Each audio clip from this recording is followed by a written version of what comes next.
Hyderabad F C എന്ന് കേൾക്കുമ്പോൾ ഏതെങ്കിലും ഓവന്മാർക്ക് പുച്ഛിക്കാൻ തോന്നുന്നുണ്ടെങ്കിൽ അത് നിന്റെയൊക്കെ അവസാനത്തെ പുച്ഛിക്കലായിരിക്കും എന്ന് ഓർമ്മിപ്പിക്കാൻ മാത്രമേ നിൽക്കുന്നുള്ളൂ. കാരണം ഹൈദരാബാദിനെ സംബന്ധിച്ചിടത്തോളം അവർക്ക് എടുത്തു പറയാൻ അത്ര വലിയ ചരിത്രമോ പാരമ്പര്യമോ ഒന്നും ഇല്ലെങ്കിൽ പോലും ഈ കുറഞ്ഞ കാലത്തിനുള്ളിൽ ഒരു ഇന്ത്യൻ സൂപ്പർ ലീഗ് കിരീടം സ്വന്തം പോക്കറ്റിലാക്കാൻ ഹൈദരാബാദ് എഫ് സിയെ കൊണ്ട് കഴിഞ്ഞിട്ടുണ്ട്. പെട്ടെന്നൊരു സാമ്പത്തിക പ്രതിസന്ധി വന്നപ്പം കൂടെ നിന്ന് പലരും കുതികാലി വെട്ടിപ്പോയിട്ടും പോരാട്ട വീര്യവും ആത്മവിശ്വാസവും ആത്മസമർപ്പണവും ലോയൽറ്റിയും ഉള്ളവർ ഹൈദരാബാദിനോടൊപ്പം തന്നെ നിൽക്കുന്നുണ്ട്. ഇന്ത്യൻ സൂപ്പർ ലീഗിന്റെ ചരിത്രത്തിലെ ലോയൽറ്റിയുടെ ആ ഒരു കിരീടം ആരുടെ തലേ വേണമെങ്കിലും വെച്ചു കൊടുക്കാൻ പറ്റുമെങ്കിലും ജാവോ വിക്ടർ ഡി അൽബുക്കർക്ക് എന്ന ഹൈദരാബാദ് എഫ് സിയുടെ സൂപ്പർ നായകനല്ലാതെ ഇന്ത്യൻ സൂപ്പർ ലീഗിലെ ലോയൽറ്റിയുടെ ചക്രവർത്തി പദത്തിന് ആരും അർഹരല്ല എന്നുള്ളതാണ് ഏറ്റവും പ്രധാനപ്പെട്ട കാര്യം. ഇനി ഹൈദരാബാദിന്റെ യഥാർത്ഥ കളി അങ്ങോട്ട് കാണാൻ പോകുന്നതേ ഉള്ളൂ. കാരണം എന്താണെന്ന് വെച്ചാൽ ജിൻഡാൽ ഗ്രൂപ്പ് ഏറ്റെടുത്ത് കഴിഞ്ഞിട്ടുണ്ട് ഹൈദരാബാദ്. ഇതുവരെ അവർക്ക് വിലങ്ങുതടിയായി നിന്നത് പണം മാത്രമായിരുന്നു.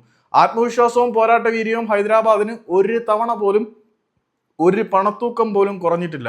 കൂടെ നിന്നവരെല്ലാവരും കുതികാല് വെട്ടിപ്പോയിട്ടും നെഞ്ചിൽ തീയുള്ള പിള്ളേരെ വെച്ചുകൊണ്ട് അവർ അസാമാന്യമായിട്ടുള്ള പോരാട്ട വീര്യം പ്രകടിപ്പിച്ചിരുന്നു.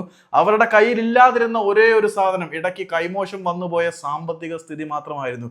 ഇപ്പം അവർക്ക് ഇറക്കാൻ ആവശ്യത്തിന് ക്യാഷുമുണ്ട്.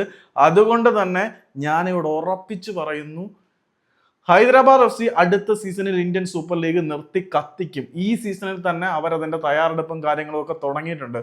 ഈ സീസൺ തുടങ്ങിയപ്പോൾ അവർക്ക് മതിയായ വിദേശ താരങ്ങളെ തങ്ങളുടെ കൂടാരത്തിലേക്ക് എത്തിക്കാൻ കഴിഞ്ഞിട്ടില്ല എങ്കിൽ പോലും ഒന്നൊന്നായിട്ട് മികച്ച വിദേശ താരങ്ങളെ ആരോരും അറിയാതെ തങ്ങളുടെ കൂടാരത്തിലേക്ക് അവർ കൊണ്ടുവന്നുകൊണ്ടിരിക്കുകയാണ്. എതിരാളികളുടെ ചിത എത്തിക്കുവാനുള്ള അല്ലെങ്കിൽ എതിരാളികളെ അരിഞ്ഞു വീഴ്ത്തുവാനുള്ള ആയുധങ്ങൾ ഒന്നൊന്നൊന്നായി ഹൈദരാബാദ് ശേഖരിച്ചുകൊണ്ടിരിക്കുകയാണ്. ഇനി അവരുടെ ആർമറി വിശാലമാകും. ആ പടയോട്ടത്തിൽ ഇപ്പോൾ പുളച്ചുകൊണ്ടിരിക്കുന്ന പലരും പിടഞ്ഞു വീഴും എന്നുറപ്പാണ്. ഹൈദരാബാദിന്റെ തിരിച്ചുവരവും പകവീട്ടലുമൊക്കെ ഒരു ഇതിഹാസം പോലെ നമുക്ക് കാത്തിരുന്ന് കാണാൻ പറ്റും. അവർ ഗിനിയ ബിസോയിൽ നിന്നും ഒരു പുതിയ സ്ട്രൈക്കറെ കൂടി തങ്ങളുടെ കൂടാരത്തിലേക്ക് കൊണ്ടുവന്നിരിക്കുകയാണ്. ഒരു ആഫ്രിക്കൻ താരം തങ്ങളുടെ കൂടാരത്തിലേക്ക് വരുന്നു എന്ന് പറയുമ്പോൾ ഏതെങ്കിലും ഏജ് ഓൾഡ് ബുൾഡി അല്ല അവർ കൊണ്ടുവരുന്നത്. 24 വയസ്സുള്ള ഗിനിയൻ സെന്റർ ഫോർവേഡിനെയാണ് അവർ തങ്ങളുടെ കൂടാരത്തിലേക്ക് കൊണ്ടുവരുന്നത്. താരത്തിന് വളരെ വാസ്റ്റ് ആയിട്ടുള്ള ഒരു എക്സ്പീരിയൻസ് തന്നെയുണ്ട്. ഈവൻ ഏഷ്യൻ കോണ്ടിനെന്റിൽ പോലും ഇൻഫ്ലുവൻസും എക്സ്പീരിയൻസും ഉള്ള താരമാണ്. ആള് കളിച്ചിട്ടുള്ള ക്ലബ്ബുകൾ ഖത്തറി സെക്കൻഡ് ഡിവിഷനിൽ ആള് കളിച്ചിട്ടുണ്ട്. ഈവൻ ലീഗ് 1 ഫ്രാൻസിലെ ടോപ്പ് ഡിവിഷൻ ലീഗായിട്ടുള്ള ലീഗ് 1 പോലും കളിച്ചിട്ടുള്ള താരം. ഏതായാലും ഹൈദരാബാദിന് വേണ്ടി ഇത്തവണത്തിൽ മുന്നേറ്റത്തിൽ ഒരുപാട് ചലനങ്ങൾ ഉണ്ടാക്കും എന്നുറപ്പാണ്. ഹൈദരാബാദിന്റെ യഥാർത്ഥ പടയോട്ടം എന്താണെന്ന് ഇനി ഇന്ത്യൻ സൂപ്പർ ലീഗ് കാണാൻ പോകുന്നതേ ഉള്ളൂ. ഇതുകൊണ്ടൊന്നും നിൽക്കുന്നില്ല. അവർ മറ്റു വിദേശ താരങ്ങളെയും തങ്ങളുടെ കൂടാരത്തിലേക്ക് കൊണ്ടുവന്നിട്ടുണ്ട്. എമർസൺ കൊറിയ എന്ന് പറയുന്ന വിദേശ താരത്തിനെ കൊണ്ടുവന്നതോട് കൂടിയിട്ട് ഹൈദരാബാദിന്റെ പടയൊരുക്കം അവസാനിച്ചെന്ന് ആരും കരുതേണ്ട.